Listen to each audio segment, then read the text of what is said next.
Welcome to the Rex Andrews Show. Glad to have you with us today. If you're a first-time listener, welcome to the program. Glad to have you with us because there's a lot of choices with podcasts. There's 2.4 million podcasts in the marketplace with over 100 million episodes. So thank you for joining us and welcome to the conversation. Two things. Don't forget to subscribe on any platform you're on.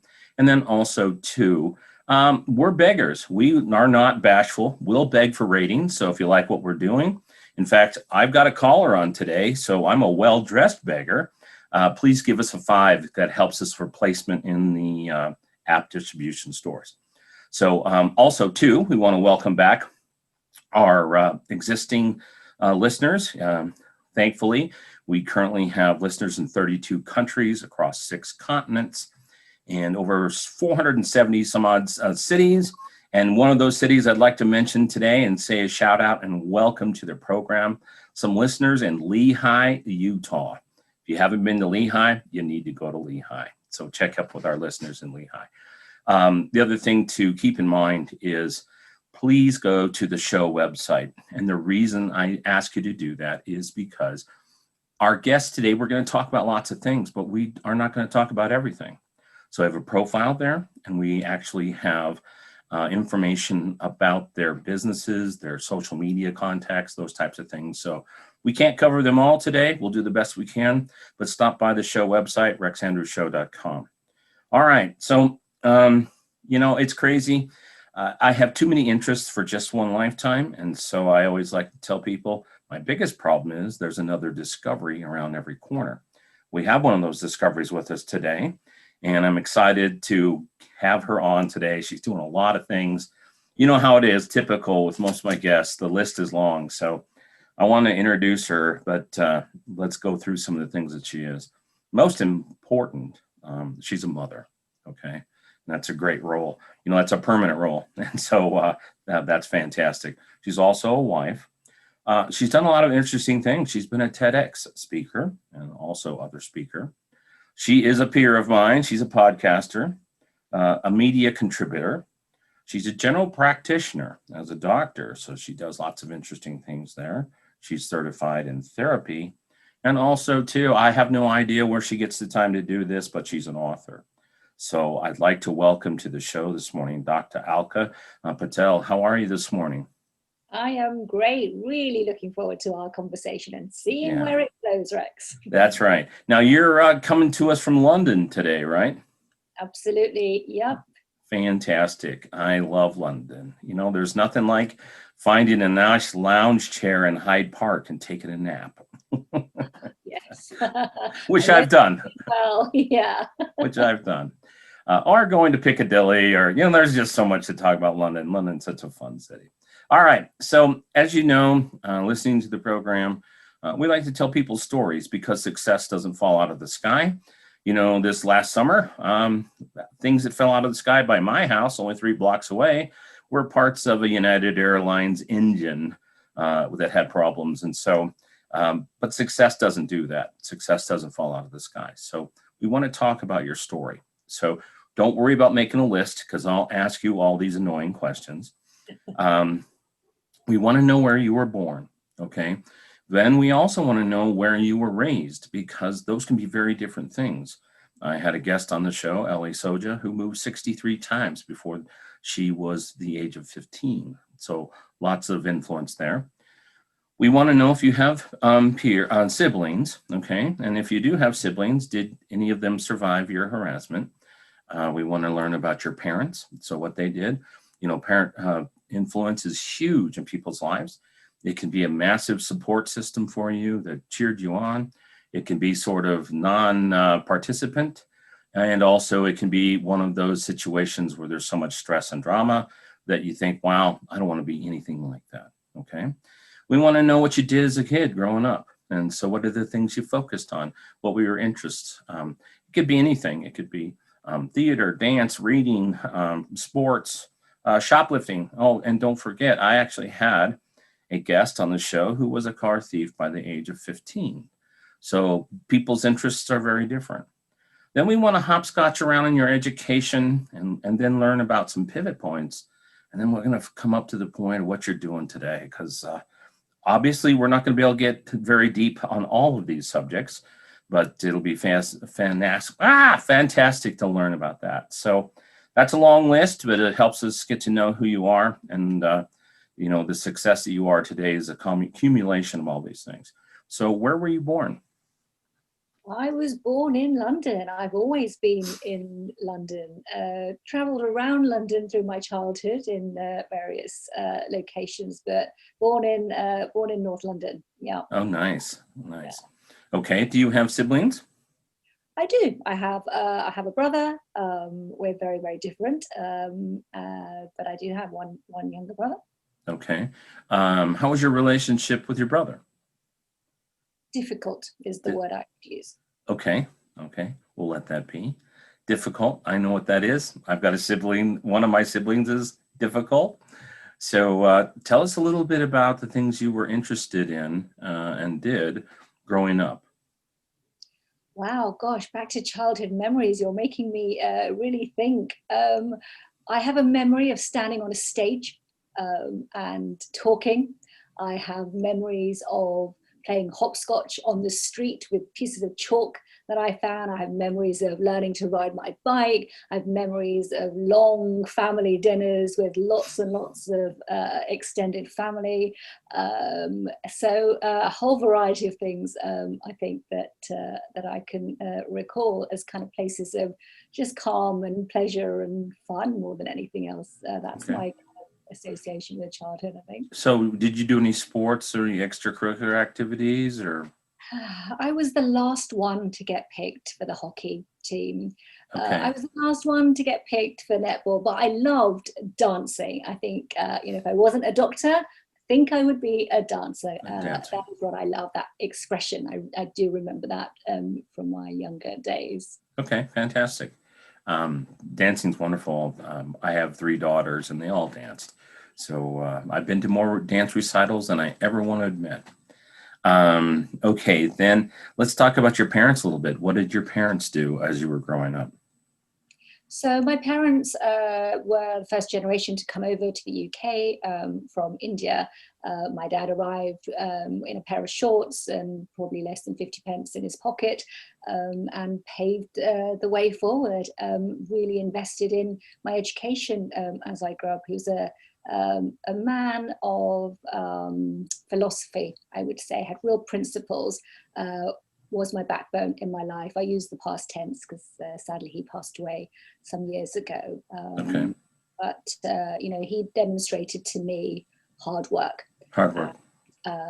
And really one of his kind of mottos to me was work hard and the money will follow. Yeah. And that stayed with me for a long time. He had a lot of things that he taught me, lots of one-liners that have stayed with me, but a man of principle, that was one thing that stuck. I should be keeping account because it's very interesting. A decent or maybe even large percentage of the people that I interview on the show are children of first-generation immigrants in any country, whether it's the UK, Canada, the United States, Australia. People came there seeking a better life, and they carved out a better life, and their children to go on to do some amazing things. So I'm going to have to start marking it down. I'm going to have to put a checklist together because it's a very common thread. So hats off to you. Now, what type? Think about devotion there, and real dedication, as you say, to the next generation after you, having something different to what you had. And my mum, is still of that mindset. And continues to give me all of that positivity. Okay. Well. What type of occupations or work did your dad do? Mostly retail. Okay. So that was the main focus, was working in retail. Working in retail. Okay, let's talk about your mom real quick. What was she doing when you were growing up? My mom was always there. She was homemaker, as well as being alongside my dad and working in retail. Both worked very, very hard, but absolute sort of homemaker. Remember the good meals, the good food, the good chatter. That was mom. For those who've not been to London, London has an incredible Indian community. A lot of people have immigrated to London from India. So some of the best Indian food in Europe is found in the north side of London. So yes, that's wonderful. And so there's a good community there to support people who've come from India. Over the last 25 years, I've done a ton of work with, because I'm in tech, done a ton of work with development companies in India. And so I've always enjoyed working because people are very engaged, hard workers, and really smart. So nice. Okay, so you finish up primary school. Were you off to university right away, or what was your next hop? Yeah, it was school and then straight off to university. Yeah, absolutely. It just sort of felt like the right thing to do. I knew, I think, relatively early on that I wanted to be a doctor, so I wasn't really thinking about other career choices or anything like that. So yeah, it was straight off to university and 5 years for a medical degree. Okay, so what'd you do in your undergrad? Were you like a biology, a chemistry? What was your undergrad in? So in England, it's slightly different. So we don't usually have to do an undergrad and then a postgrad. Okay. So our first degree, our primary degree, is the primary degree. So for me, that was medicine, and then of course after that, specializing or taking on other postgraduate degrees. But yeah, medicine was my primary degree. Did you have a particular discipline that you got in medicine? I mean, did you focus in something particular? So post training, so post those 5 years, I moved into general practice. So that's an additional 3 years of training that comes with that. Yep. So that was my main specialty. Yeah. Okay. I've got a daughter in medical school right now, so I always ask. It's one of those commonality things. Okay. So how was your medical, training? Was that an arduous thing? Were you a good student? I mean, what was, med school for you like? I was always very studious, always have been, and the volume, the books, your daughter will tell you. So there's a huge volume of work, but aside from the academic side, of course, there's learning those social skills, those bedside skills, those people skills. So it was a huge space for learning and understanding myself and learning about myself more than anything else as well. Okay. But yeah, no, I really enjoyed my medical school training. Yeah. Fantastic. So did you go to work for another group of doctors, or I don't fully know the healthcare system over there. What was your first employment after getting your degrees and finishing up? So straight after the degree, as I said, decided to do general practice, and that at that time involved rotating around various hospital specialities to get a really good foundation, and then spending a year in general practice. So my first job was on a hospital ward, and the first thing that happened as I entered that ward, again, very strong memory of a cardiac arrest of a man straight in front of me, my first day as a very young junior doctor, and I had no idea what to do. Yeah, that was my introduction to life as a real doctor. Out of the fire and out of the pan and into the fire. Holy cow! A cardiac arrest first patient. That's. And he was a fireman. Interesting, you used it on that analogy. Oh my goodness! Oh my goodness! So, now I assume that you've been constant in your practice as far, GP since then. I mean. So in a way, probably a little bit of a story from there. Being a GP is how I breathe. It's in my blood. I've been doing it for a long time, over 20 years, in fact. But I started to recognize a few things. One, there were pressures in the system, huge pressures in the system. And very sadly, I got affected by burnout and had a very difficult time with that. Not an uncommon story in the profession, sadly, stress, burnout. Sure. My burnout sadly saw me in hospital. And you'd think you'd learn, when you're close to death and things are really there laid out in front of you, you'd think you'd learn and not go back for more. But my patients needed me, my partnership needed, my practice needed me, went back to continue doing more of what I'd already done. But the second time when I felt those burnout symptoms again, this time I was really tuned in. And so I made a big, bold decision just a few years ago, actually, Rex, to leave my partnership as a GP. And I didn't really have a plan B. I just knew something needed to be different, both for myself in terms of the doctor I wanted to be, but also for my patients, because there's a real revolving door in healthcare with patients constantly coming back and just not having the gain in health that they so desperately need. So I left my practice. I hopped on a plane. I had no idea what I was doing. I went off to India and went to do some voluntary work in Kerala, in the villages out there, looking after people at their end of their life. And that was really when my bubble burst and I kind of regrounded into what medicine meant for me, because I saw a lot of kindness, I saw a lot of compassion, I saw a lot of community, people looking after people. Mm-hmm. And that's what I brought back to me. And so I've pivoted into lifestyle medicine, which has a very different flavor to it. And really, it's what I call common sense medicine. It takes us back all the way back to the root of health, the way that we live our life, our lifestyles predominantly are what create our health. And sadly, our health doesn't lie at the end of a pill or a potion or a vaccination, even though absolutely, we're talking about vaccinations in the midst of COVID at the moment, but our health lies within the way we live our lives. And that's what my key focus is on now in the field. So would it be fair to say, because it's a common thing I've seen, I'm kind of an observer in this role, is you get to a point where when we're young, we get into our careers, we're really just, all into it, and you're just throwing your life into it.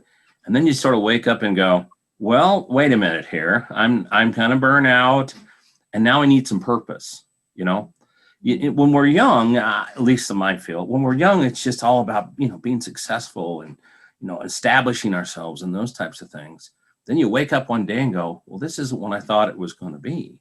And then you kind of do a soul search and find some purpose. Is that a fair assessment of what happened with you?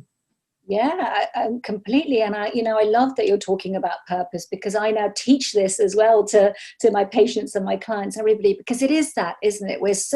Society is set up for us to go through some of the motions with a lot of automaticity, as you said, go to school, go to university, get married, have children, get the career, get the car, get the house, get the success. Yeah, exactly. Sadly, it doesn't work like that, because within that, there's no space for any introspection. You lose your identity. So when I got on that plane and went off to India, it was in a really important place to get to know who I was, because you're lost with all your hats. You mentioned at the beginning, I'm a mom, I'm a wife, I'm a GP, I'm a this, I'm a that, all these titles and labels that we have for ourselves. But within that is one person. Yeah. And it is back to, what is it? What's the reason we wake up in the morning? What is the joie de vivre? What is it that we give out to the world? And these are questions we should all ask ourselves. And from childhood, these are conversations we should be having as families, because they're lovely. They're really fulfilling and enriching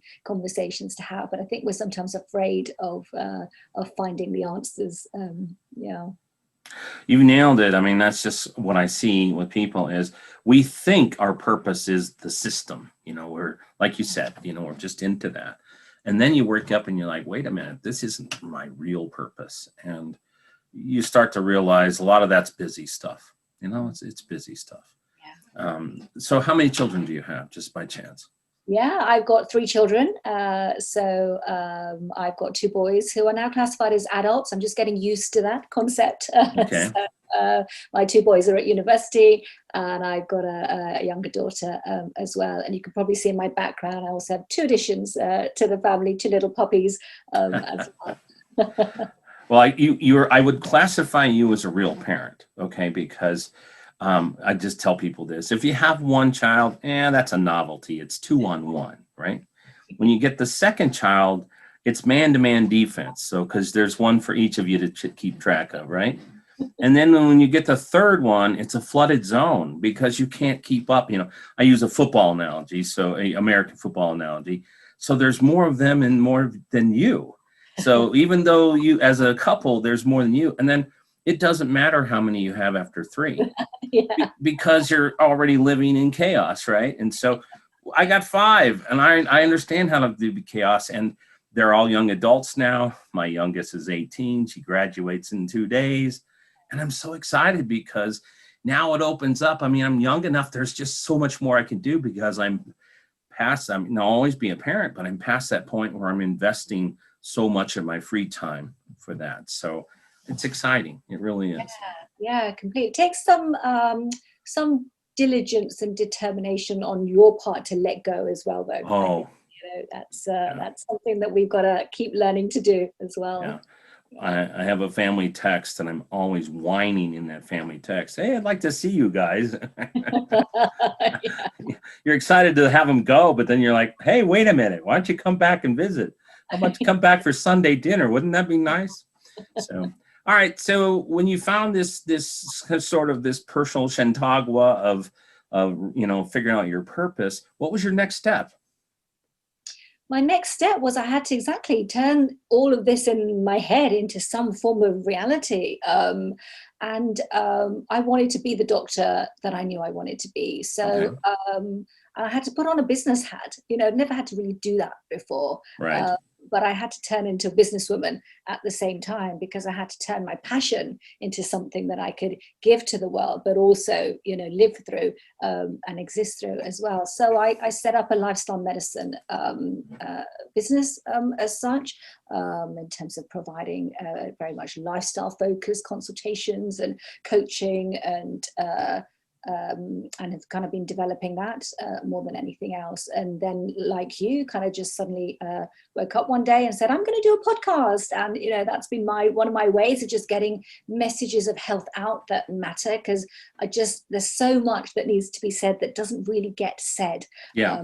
Unfortunately, here in the UK, we have like GPs have 10-minute consultations, and in 10 minutes, it's you just can't really help people the way you want to. So my podcast is, in a way, kind of my mission of love, and just really being able to get out messages of health that matter, and giving people actions that they can really take in their lifestyles to just enhance their health in a way that is absolutely compatible with a longer life and a life and a fulfilled life as well. Yeah. So I'm assuming that, or as I listen to, it's a more holistic approach to health. It's not just, and again, I don't want anybody to think I'm anti-pharmaceutical. There's absolute places for those things, but we can actually improve our full condition of health if we're looking at all aspects. Yeah. So, Oh, I'm completely with you, Rex. I think my business, my is called Lifestyle First, and there's a reason for that. Is because it's, where do we position our lifestyle? Where do we position pharmaceuticals? Where do we position surgery? yeah, And we need to position lifestyle first, because 80% of our health is in our hands. We yeah, really, really can shape what happens to us, and that comes from how we live out our lives. And yes, of course, we do need medication, we need vaccinations, we need surgery. All of that has a sure. really important place, and I wouldn't ever say shut the door on all of that, but it is that positioning. So how long ago did you start the podcast? I'm now in year two, Fantastic. a year and a half ago. But honestly, it was an overnight thing. It was literally, I'm going to put out some messages that are really, really important, and just made that happen over a couple of days. So yeah. Fantastic. That's great. I know that world. I know that world. Now I understand that you've also co-authored a book, and then you did some TEDx speaking. So tell us a little bit about that. Yeah, the TEDx has been a real magical space. I would love the audience today to just listen to my TEDx talk, because it's based on what we're already talking about. Is that importance of being able to be the master of your own health and hold it in your own hands. Mm-hmm. So my TEDx talk's a way of just enabling people to do that, and recognize it's called health is a verb, not a noun, because health is a doing word. We've got to do it. We can't just expect to have health. You can't have health. You've got to do health in the daily actions that you take, how you connect with people, how you move, how you eat, how you sleep. All of that is so important. And when we talk about lifestyle, of course, it can mean different things to different people. So I've got this lovely acronym that is, again, part of my business method. It's called the Lifestyle First Method, and every letter is a really key determinant of health and happiness, which I'll tell you very quickly because I love talking about this. Yes, absolutely. Stuff. But L is, and you'll like this, L is life's purpose. And life's purpose, having a purpose in life, is actually a very, very strong determinant of how you survive. It's part of your survival mechanism. There have been research that tells us that people who have purpose in life, they actually live longer. So spending some time thinking about that and cover that is so important. So L is life's purpose. I is identity, who you are, knowing who you are, making positive affirmations. F is food. We love talking about food. E is exercise. Really, of course, important that we move and keep moving. We're too comfortable being comfortable, I think. Life. S is sleep. Again, we're living in a pandemic, another epidemic of sleep deprivation, aren't we? And it's just one of our most critical functions, and yet we sacrifice it so much all the time. So Lifest is time out. So in this stress-fueled world, what are we doing to actually take time out, to breathe, to slow down, to be mindful, to be aware? All of these things play a really important part in our health and happiness. Y is your connections. Who are you connecting to? People and relationships. L, I love, it's learning habits. So much of our life is automated and so much needs to be, but with sort of real intentions that we can create really good, healthy habits as well. And E is emotions. So our emotional health, of course, is so important. And first, of course, comes mindset and your motivation, and those are key areas. So those are the key areas when I talk about lifestyle and talk about health. All of those very important dimensions really filter into what makes us function and what makes us function well. Now, I forgot to do this a little bit earlier because I just jumped into your story real quick. Can you toss out your website or social media links that people can get and connect with? Now, we have those on our site for our listeners, but if they're following along today, where can they find you? Yeah, sure. I've kept it pretty easy. So find me under my name. It's Dr. Alka Patel. My website is dralkapatel.com. And all my social media handles are Dr. Alka Patel UK, and you'll find me on Instagram and Facebook and LinkedIn as well. And my podcast is called, Lifestyle First. I was going to guess that had something to do with it. All right. So if you could just spell the for Alka, because not everybody's going to catch that one for us. Just want to make sure they find you.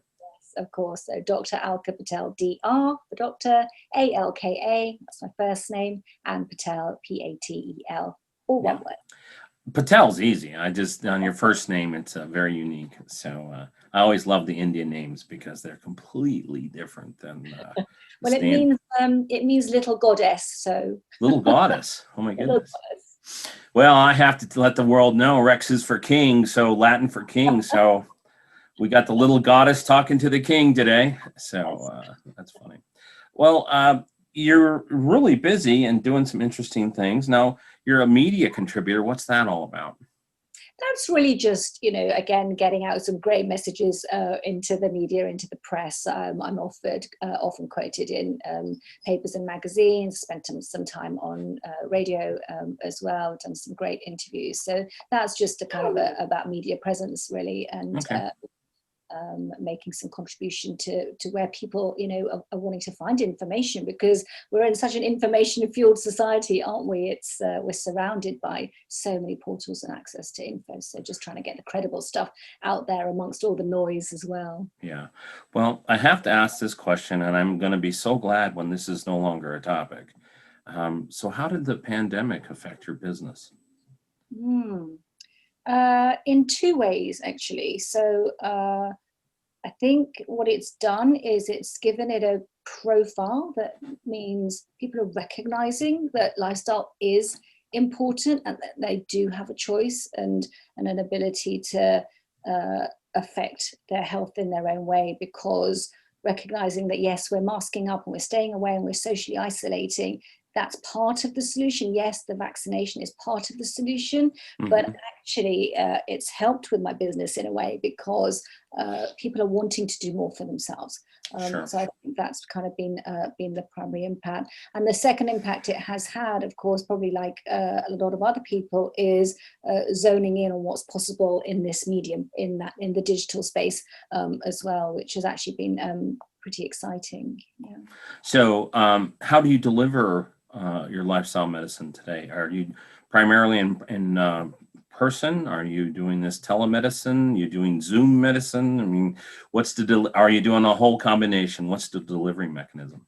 The delivery is all online, all Zoom. Okay, We can do kind of phone calls, but I do prefer, just seeing people and having that visual as well. So it's all Zoom. It's around the globe, of course, sure. because we're now totally connected as the globe, aren't we? And the beauty of lifestyle medicine is it needs much less hands-on and the kind of physical need for examinations, etc. But we'll need some real connection, which on screen is fabulous because there is this real closeness when we're so Right, close to the screen right. together as well. So yeah, you can find me online digitally around the globe. Yeah. Okay.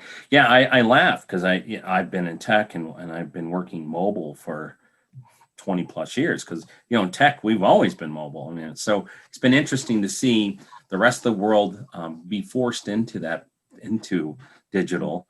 And Mhm. but it's blowing that here we are having a conversation as if we were sitting in the same room, sharing a cup of tea, or I've interviewed people who were 17,000 miles away. So and it's the same dynamic. So I think that's kind of a cool thing. I don't have to buy jet fuel to come see you. So that's awesome. Absolutely. So, Absolutely. and that's why I really wanted to make sure people had your website, because if your delivery mechanism is Zoom, you can help people worldwide, and that's Yeah. exciting. Oh, absolutely. I think medicine in general, I don't know what it's like where you are, but it's struggled with the digital interface for some time. Yes. What COVID has done is it's accelerated that transition. So general practice has pivoted as well in a more traditional sense to sort of that online model. But there's a lot of conversation and debate going on at the moment about what that should look like going forward as well. But yeah. Well, I think the digital delivery has to have video now, because the clinic that I go to here, of course, they did telemedicine, but it's stale when you're just talking to somebody on the phone. There's not that connection. And I'm probably going to guess for the practitioner that being able to see somebody and see some body language when they ask a question, not everybody wants to admit that this or that's wrong or those types of things.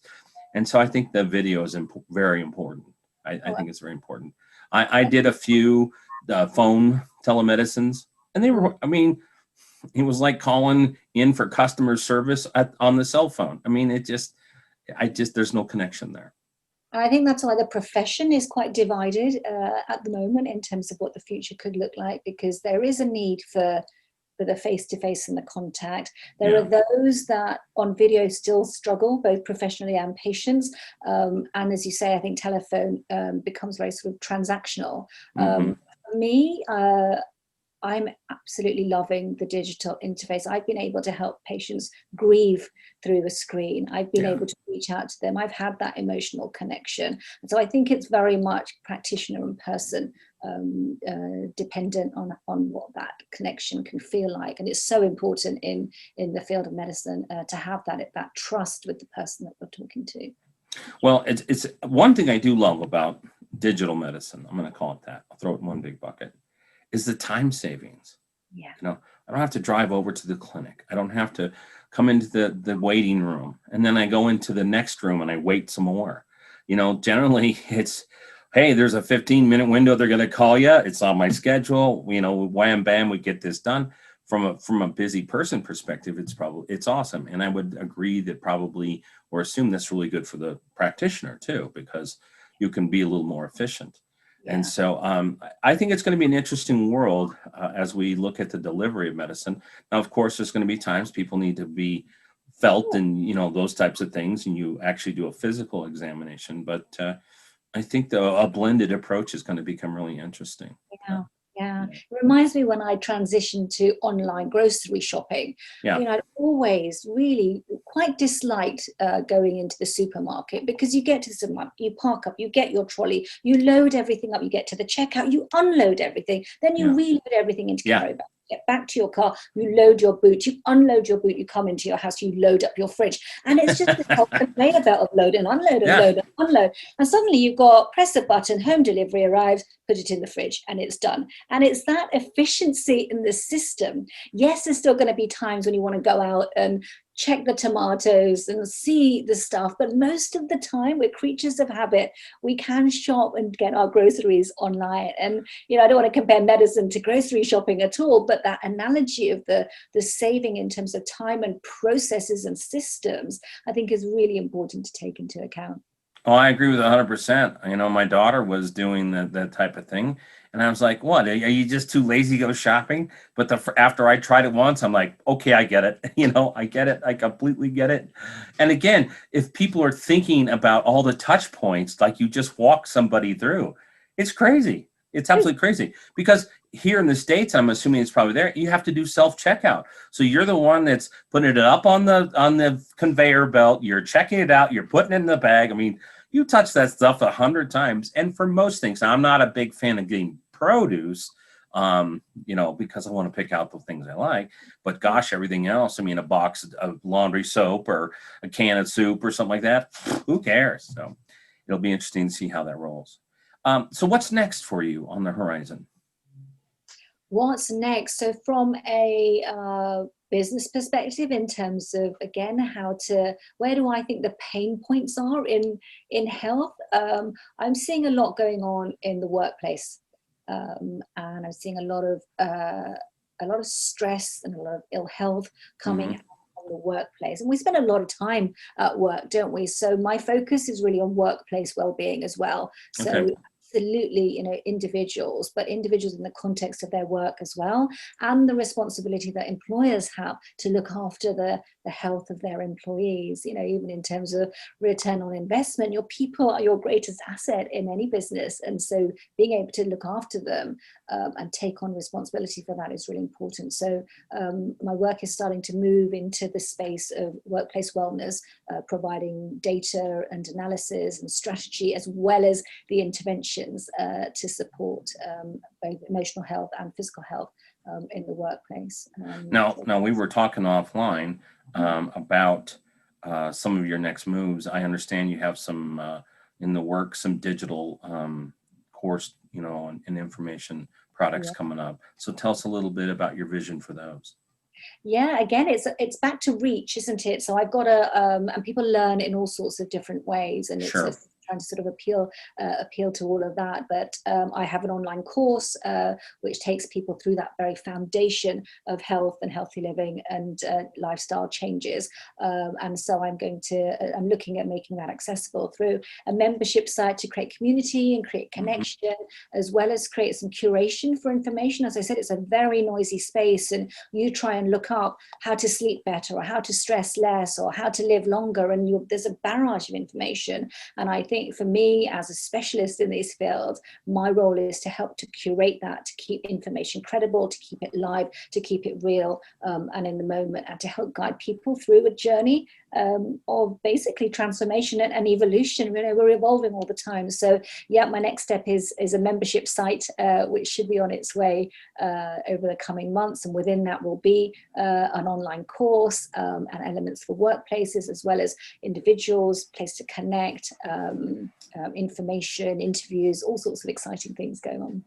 I think one of the biggest challenges that we've had around the globe, I can't speak for Eastern cultures, but certainly for Western cultures, is our view of medicine has been too, medicine and healthcare has been too corrective oriented and not preventive oriented. And so it's great to see this thing type of happen. We're seeing here in the States, because our insurance system is really broken, of practices going to subscription based, a monthly based, profiling person saying, well, you're 25, so your subscription will be X dollars a month, and oh, you're 55, it'll be this type of month. So based on the amount of care that they need. So I'm excited to see that, and I'm excited to see you taking a leadership, because you can find somebody you connect with, and you can do it all over the world. No, absolutely. And I think these are important in terms of just accessibility and being accessible to people around the world. And the digital interface enables that now, doesn't it? So it does. All right, so I've got one. Well, if you could one last time throw out your website. Yes, it is dralkapatel.com. Okay. Alkapatel. Okay. So I have one last question that I ask of all my guests. In the Western culture, we have this thing called a bucket list. Okay. And I've actually interviewed the bucket list guy. He's down in Melbourne, Australia. His name is Tav Bell. And if you ever get a chance to listen to episode number 60, you think he would be talking about bucket lists. He talks about purposeful life, and it's great. But anyway, everybody has these bucket lists of things they want to do before our time is up on Earth. But remember, in the universe, there's always an opposite of everything. Okay. So there's a list out there that things I don't ever want to do. Now that list rhymes with bucket, but it starts with an F. Okay. So it's an F-it list. All right. So I'm going to ask you, give you time to think here for a second, because this is a out of left field question. What might be on your F-it list? So I'll give you a couple that I'm not going to have a collection of snakes. It's not going to happen. Okay. Just not going to happen. I'm never, ever going to do, again, a Lakota Sioux sweat lodge. The concept of excessive heat, excessive humidity, excessive drumming, and excessive chanting all at the same time. No, I'm not going to do that again. I did an episode on that one too. It's a hilarious story. Oh my goodness, it was terrible. And I'm not going to do sardines. So what might be an item or two that would be on your F-it list? Oh goodness, you have really caught me with this one, haven't you, Rex? Well, I'll tell you this, you'll always remember this conversation the next time someone says, what's on your bucket list? Well, maybe I'll think about what was on my bucket list, and now I don't want it to be. And for me, there was this thing about climbing a mountain, and I'm going to climb a mountain, and it's on my bucket list. But you know what? It's going in the other list now, because I don't kind of feel I need that anymore. The other thing on my bucket list was going to the Amazon and spending time in the jungle. And guess what? I did that, and did it with the family, and having this incredible time. Yes. But you know what? I'm not doing that again, because the spiders were this big. Right? And I can't do that again. I slept under the covers completely in this humid heat of 40 degrees because of this. So I'm definitely not doing that one again. And the other thing that I'm not doing again, even though I loved it so much, and it was on my bucket list and I did it, was jump out of a plane. And I jumped out of a plane, 12,000 feet of free fall, loved every second of it, got to the ground and said, can I do that again? But now it's in the other bucket because I don't need to do that again. And also at that time, free, single, no responsibility, life's changed when I'm in a different zone, but it's gone from bucket to the other one. The funny thing is, when you get a little older, those things you think were invention or cool are like, wait a minute, that's high risk because I have to work tomorrow. I've got kids to feed. Someone else needs me. Yeah, someone else needs me. Employees, whatever, clients. I'm sorry if that's high risk of falling out and getting hurt. No, I'm not going to do that. Not at this time. Yeah, absolutely. Well, thank you for coming on. It's been very enjoyable. Appreciate the opportunity to learn your story, learn about you. We'll probably have you back later on after you get your courses up, and we can further dive into those and talk about that. So I really do appreciate taking the time out and stepping in from London this morning to have a conversation. Amazing. Thank you. I really enjoyed that. It was just beautifully flowing, and we had a few laughs in there as well. And you challenged me too. So that all makes for a great conversation. Thank you. All right. I appreciate that. Okay. So they'll call it a episode for today. That's a wrap. And I will end with the thing that I say every single time. Be safe, but be bold, and make it a great day.